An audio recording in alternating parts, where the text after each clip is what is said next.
What's up, buds? Welcome to another episode of the Earbuds Podcast. This is a podcast where two friends talk about one album for a good amount of time. Today we got a Shorty. These are the latest albums coming out today. And right now, we got an album by Black Midi. Black Midi. Called Hellfire. Hellfire by Black Midi is what we're going to listen to today. Me and Brett we're both pretty tired today. We're gonna give it our best, but you know, we just want a nice, just a relaxing time. Just take it easy through this album today. You know. You've heard Black Midi before. I never have, Brett. So, what can we expect from this record? Oh boy, Lucas. We can expect a lot of noise, a lot of noises. We can expect some beats. Maybe a word or two. I, as always, am Brett Midi Hanrahan. Join with me, as always, Lucas Black Ingercobbs. Yes. Hello, everyone. Hello, buddies. I'm excited to listen to Black Midi's new album, Hellfire. I think this is just gonna be a fucking vibe. I have no idea what to expect. I've never heard 1 second of this band, so let's get into it. Let's just get the fuck into it, huh? Let's just fucking motherfucking do this. All right, let's do Hellfire. All right. Oh wait, real quick. If you guys haven't figured it out, we're gonna listen to each song and then tell you what we think. And then we're going to talk about our favorites at the end. And then after that, we're going to give our ratings. So stick around. Unfortunately, we can't play the actual music on our videos because YouTube is a giant asshole. So listen along with us. Go press pause on this video. Go listen to Hellfire. One by one, we're going to be listening to these songs and reacting to them, okay? Let's get into it, Brad. Let's just get into it. Let's just get into it. I'm ready. All right, 3, 2, 1, go. What the fuck was that, Brad? All right, this is our intro into fucking hell, baby. Yeah, I read somewhere before we listened to this record that they had some like musical theater influence on this album, and I didn't know what to expect. Yeah, the opening track, the title track, definitely sounds like it's setting up a concept record. Yeah, it does sound like that. It's kind of introducing us to this place where, you know, it's just hellish the entire time. If you want time, you're not going to have it. If you don't need it, you're going to have it. All, you know, all this shit. I was so caught off guard by the music, I wasn't listening to the lyrics at all. It feels like my fucking week. Yeah, the music was chaotic, and it was clearly like setting up a sort of, I don't know what you call it, like an overture or whatever, like that one piece of music in a musical that kind of gets repeated or comes back over and over again. It sounds like they're setting something up like that, but yeah. I don't know. It's very chaotic and all over the place. So let's keep going, man. Sugar Sue. I'm liking that their accent is very obvious. You do like your little accents. I love me some accents. little fucking reggae rim shot at the end for you. There you go. Yeah, that's yours, baby. I guess you could call it that, dude. That was a crazy song. That was extremely prog rock, like insane jazz. This is what I kind of would have expected from Black Midi. It's like, all right, here we are. This weird combination of prog and in this song a lot of like rises and falls, a roller coaster, jazz fusion, little breaks. Jazz fusion for sure. Very, very like Cowboy Bebop. Yeah. Type of jazz, right? Oh, and then it just kind of explodes into furious cacophony of like arpeggios. There's just like arpeggios, baby. There's like 8 different arpeggios going on at the same time, and a really interesting vocal delivery too, like very Frank Sinatra crooner style vocals, which kind of bring me back to that Cowboy Bebop type stuff, right? Like having only heard some music from the show, don't they kind of have that kind of bebop, you know, crooner style vocals over some ridiculous jazz? Not really, but they have it on this album. They got it on this one. I dig it. So all right, which well, one's better? Really? This is gonna be all over the place, man. I have a feeling this album's gonna take us in a lot of different directions. Oh yeah. Yeah. So let's keep the ride going. It sucks. We are doing a little bit. This album is already sounding like we're supposed to listen to it all the way through. Like there's not a lot of breaks in between songs, so it's kind of sucks that we're having a pause after each one. It's probably such a different experience just sitting through it. But that's we put ourselves in this fucking scenario. If we like it, we'll do it later. Yeah, we're being hoisted by our own petard right now. All right. Well, you want to fucking fly? Nah, whatever. You tried. Let's listen to Eat Man Eat. All right. Yeah, man. What the fuck is going on? What the fuck? Man, I knew this was going to be an interesting album, but I was worried that we are not going to be able to describe what we're listening to. It's like it's like a bad acid trip. Yeah. It's like what I would imagine you hear in your head when you're having like a panic attack or something. Like it is so all over the place, and that last song was almost amelodic at times, as weird enough as it is, because like it starts out kind of Mars Volta-ish, right? Kind of Latin grooves going on. Kinda. And it even quiets down a little bit after the intro, but it's still no less energetic with this Latin acoustic guitar stuff going. And then that just becomes insane at one point. Yeah, it's telling this story about some people getting caught in some kind of nefarious scheme. A really weird story about using stomach acid to produce some sort of bastardized red wine that's made with blood also, and it's like loved in this weird region of this desert area. Dude, what the fuck? Like that is such a weird song, and I'm trying to figure out if this whole album has this overarching narrative, or if it's just each song has its own thing going on, because I'm barely following along with the lyrics. I'm just like so enthralled and confused by the music that I'm not even paying attention to the lyrics or the story that they're telling. Yeah, I mean I have a running, maybe a little idea that Can you explain to me what's happening? It could just be each song is about someone like going to some kind of hell or dying or something, possibly. Okay. We've only listened to 2 songs. I am afraid of this next song called Welcome to Hell. We'll see if it absolutely destroys us. Let's go into it, man. All right.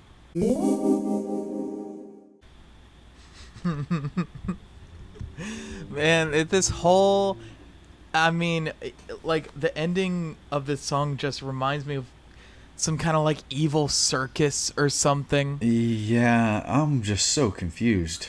Yeah, it starts off with like a funky kind of drum beat, and then some guitar chords, like some funk guitar chords come in, but used in the most evil and like aggressive attacking way you can use them. I love that you called it aggressive funk chords. I'm like, that's exactly what it is, but it almost reminded me more of Primus than anything else. Right, yeah.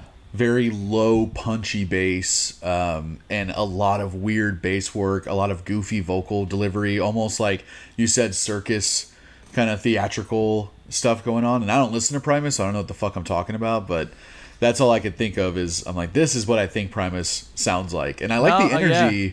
I like the energy on the song. I just don't know what to think about it. I almost like it.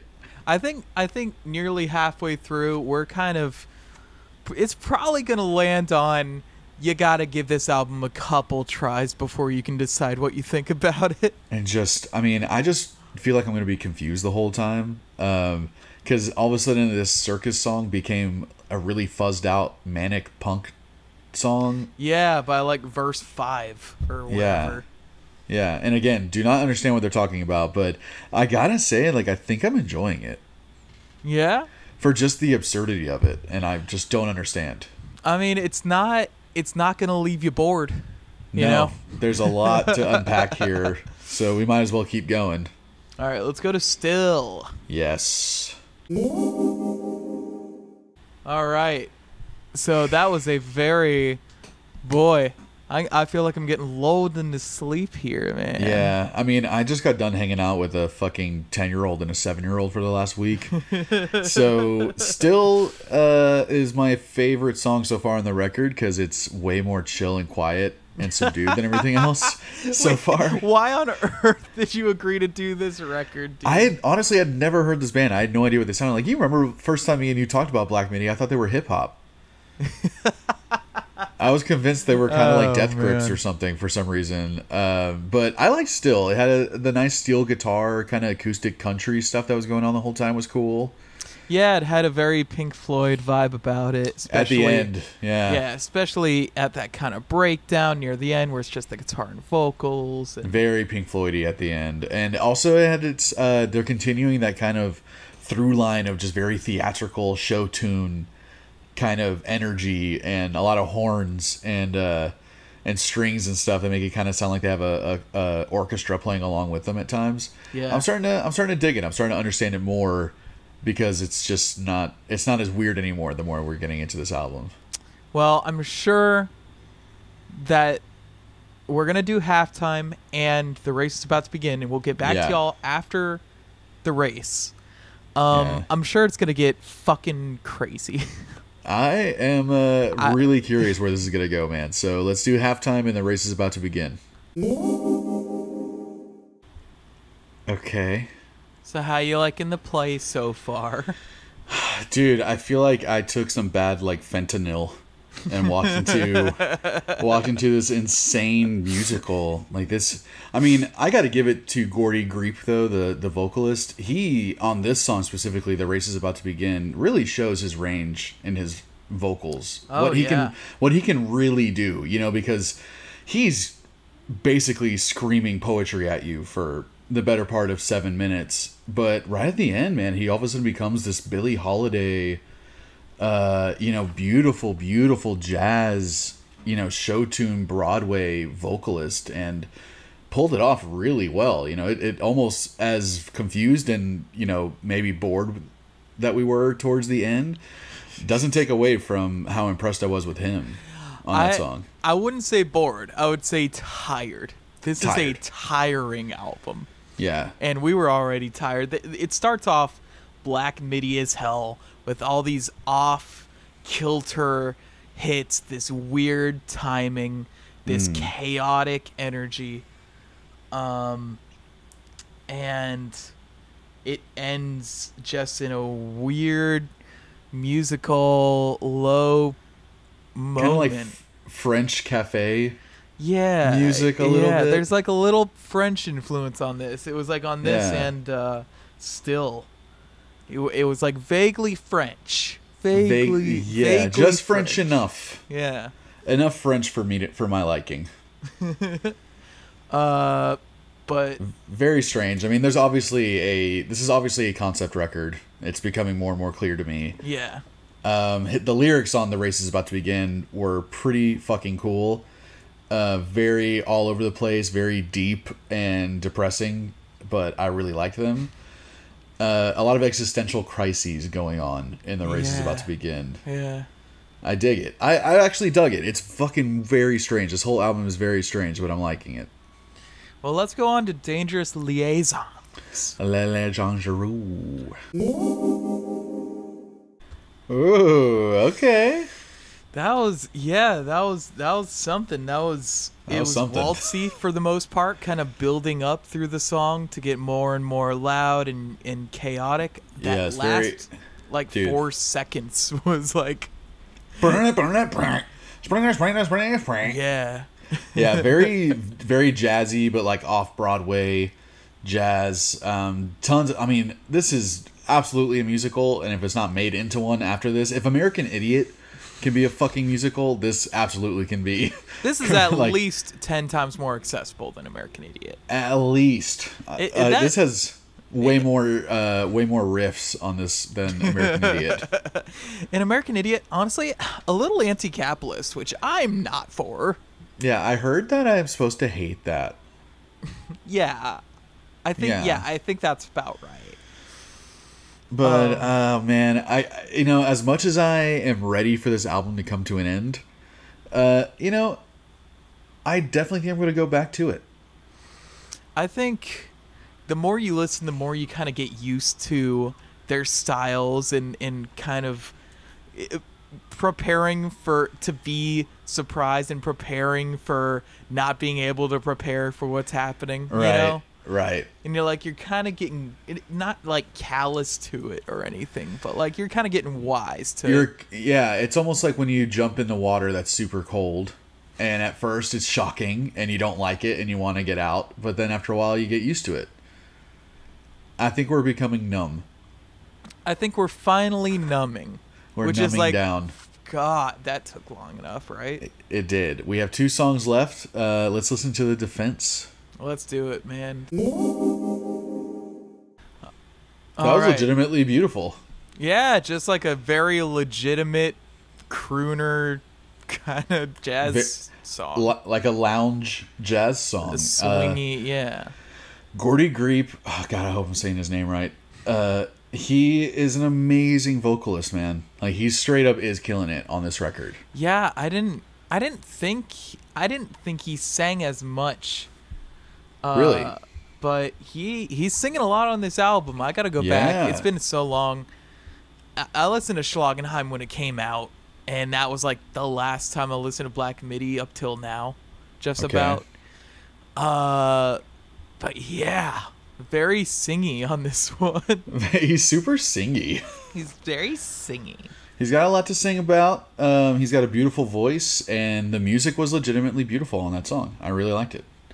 Yeah, well, let's go to 27 Questions, which is the closing track. He could probably spout 27 questions in the length of like 10 seconds in a verse. I would imagine. So, I don't know, you know. Are you ready for this album to come to an end, Brent? You know what? I'm something. I'm a little sad. I'm a little upset. But you know what? We got 2 other albums we can go back on. They released this album 2022, last album last year, 2021. 2019 is when Schlagenheim came out, if I remember correctly. They're busting these things out, man. I don't know how. I don't know how any of this is happening, but we'll get to that. Yeah. All right, let's end the album. 27 Questions. Let's do this. Certain this will be just the chill vibe that we need to end this album on. I think The Defense is where we're leading into here.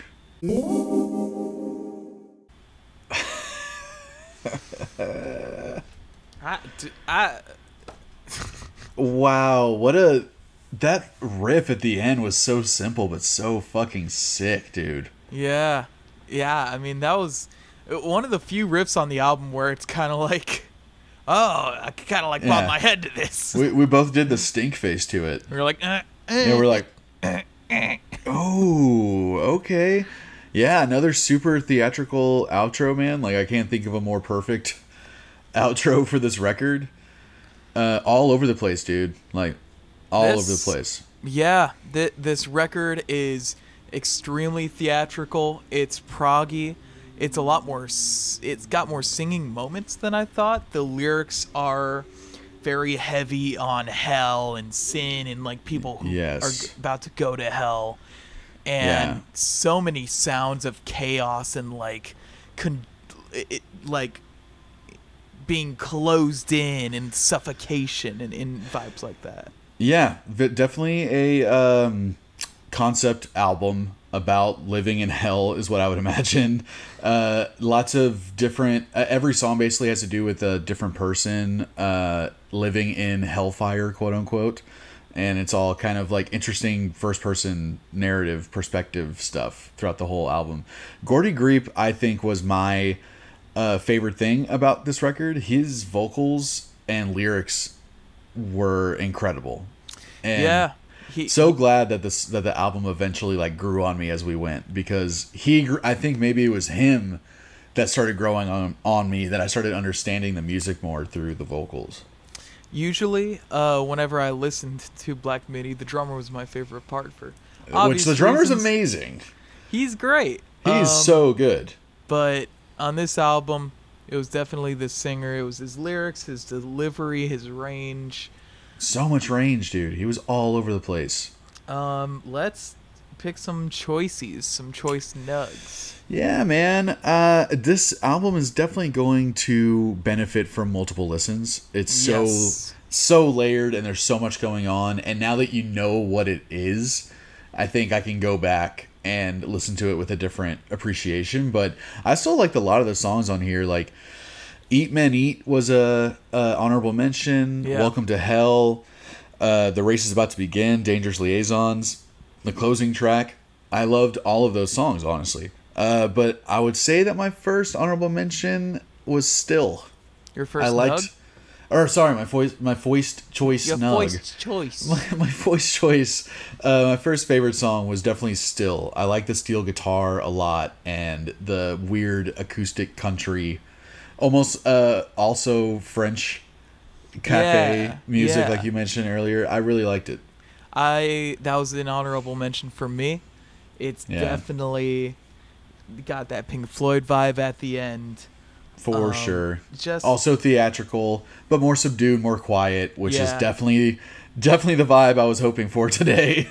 Not the vibe we got, but I liked Still a lot for sure. It's got a nice lulling outro that brings you into halftime, which then goes into my first nug, which is Race is About to Begin. Is that not your second nug? No, it almost was though. It's a fucking great song. It's a fucking great song. It's Black Midi as hell. It's got these weird hits, weird timings. It's just this rapid fire vocals through the whole song, especially through the one section where he's talking about this guy who basically is living at the horse races for 30 years. It's all he does, and just describing what's happening. And I thought it was great, chaotic theater. How do you make a song like this? How do you perform a song like this? Seriously, on The Race is About to Begin and pretty much every other song, all I could picture was this main guy just singing on stage by himself with the spotlight on him. And just this manic, very personal, like you said, claustrophobic, uncomfortable vibe the whole time. And it's crazy how it grew on us, man. And we kind of called that at the beginning. During Sugar Sue and Eat Man Eat, we were like, okay, this might be one of those albums that at first we're like, what the fuck is this? And then by halfway through, we're like, okay. Kind of getting into it, I think. Kind of getting into it. It's going to take multiple listens. I can't do that in a short span. No. You got to need like it's gonna take me a while. Palate cleansing albums after this one. What was your second nug? Because I think we might share it. I gotta go with The Defense. The Defense, baby. That's mine as well. It's just Gordy Greep's best song on the record, I would say. Might be the most normal song they've ever made. Yeah, super lounge jazz crooner, like you said, like think Frank Sinatra, Barbra Streisand type stuff. Just this huge orchestral jazz orchestra going on, and Gordy Greep his vocals were absolutely beautiful on that song, and it was what made it for me. Well, I share all the same sentiments. Just a nice, beautiful song, a good breather before 27 Questions, which really kind of pounds you into the ground with what this album's been trying to do the whole time. Yeah, definitely. But yeah, man, let's get into ratings. I have no idea what to rate this. I'll be honest. I am also completely stumped, dude. I don't know, because it's so many things, you know? It's so many things and takes from so many influences and has... This album is everything and nothing all at once. It's every genre you could think of, but it's no genre at all. And so it's like, I don't like, how do you rate something like this on a first listen? I also think this is very much an album you're supposed to listen through, no stopping. Yeah. We need to do that for sure. But I would say Let's give it 2 different ratings. Two different ratings? Let's give it a rating on what we think about like musicianship and just alone as like the music, and then a rating on how much you enjoyed it. All right. Well, I mean, musicianship. That helps me. I don't think it can be argued that there's a lot of great music on this record. There are a lot of strings, whatever orchestra they got. Lots of horns, lots of strings. Yeah, there's steel guitars. There's an accordion at one point. There's so many. Who even knows how big this band is anymore? I know it started off as like a 4 or 5 piece or something, but I think there's 3 guys credited. I think there's 3 guys credited on the record as like the main band, and then they got something like 15 other people to play with them. It's absolutely insane how they could perform this or come up with it. You know, so musicianship, I guess, like, I don't know, like a 9 or something. Like at least a 9 on the musicianship. Like at least a 9. How much I enjoyed it on this first listen, which is going to be lower than next listens. For sure. It's not going to be that high. It's going to be a little lower. It's going to be a great album to turn on when I'm just in a fucking brooding mood. Right. And when I have the energy to parse it. Yeah. Today, I guess I'm just going to go with like, I'm going to go with a 7.3 as a kind of like, I know I'm going to get there.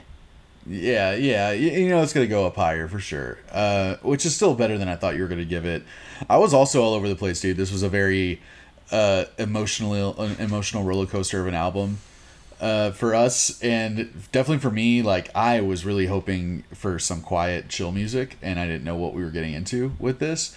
Very high, and I finally started understanding around halfway through what was happening on this album, and I started liking it a lot. And like you said, I liked all the theatrical stuff, which I usually don't. I loved all the jazz stuff. Black Midi is like everything, everywhere, all at once. Yep. Yeah. And it did grow on me because of I'm just listening to him like, this is just so insane that you can write something like this and perform it. And so I got to give it to them like at least a 9 on musicianship, songwriting, performing, all that stuff. And I'm going to give it, in terms of how much I enjoyed it, like an 8.2.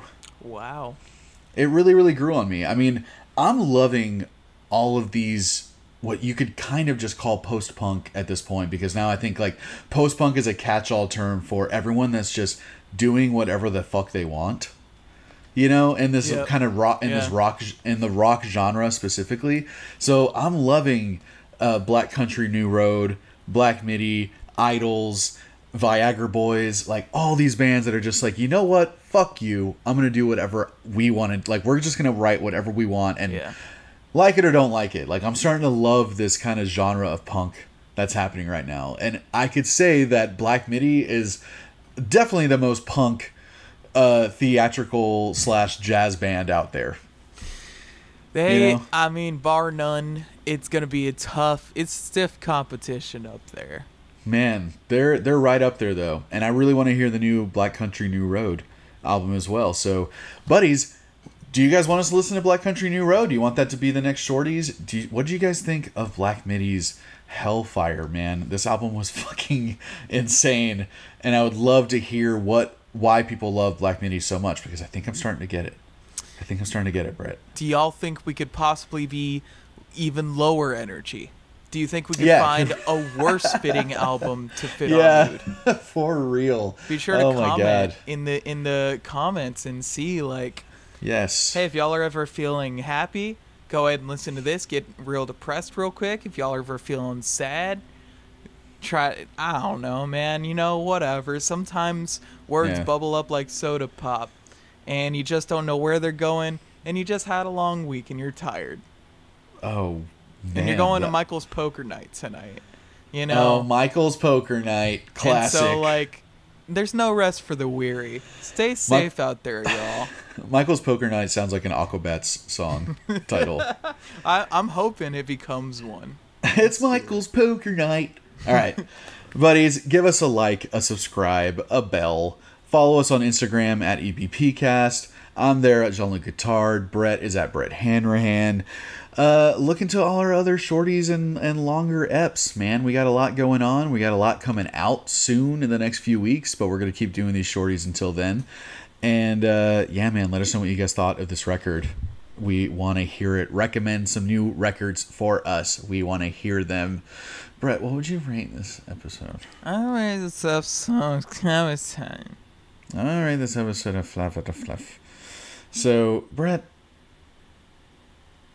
this was good. I guess this is good. Brett, this was good. All right. And we'll stop recording. I got Bye, the audience. Buddies. Bye. And 3, 2, 1. I'm just going to keep going for now because, you know, sometimes you have to let out all that little energy that you have. You know, the little. I'm not talking big energy. I'm talking the little energy. And sometimes you just gotta let that little energy out in the healthiest way possible, which is you either eat now-laters or you ramble on a microphone, or you know you can just go outside and look at the breeze. You can go outside and look at the breeze, and sometimes that's nice to let out that really, really light energy. And I feel like, you know, at this point, it's like, you guys like that? That's good ASMR right there. And we are now an ASMR podcast. So thank you, buddies, so much for listening. And I would like to say from the bottom of my heart and Brett's fat pig heart, I'd like to say salute.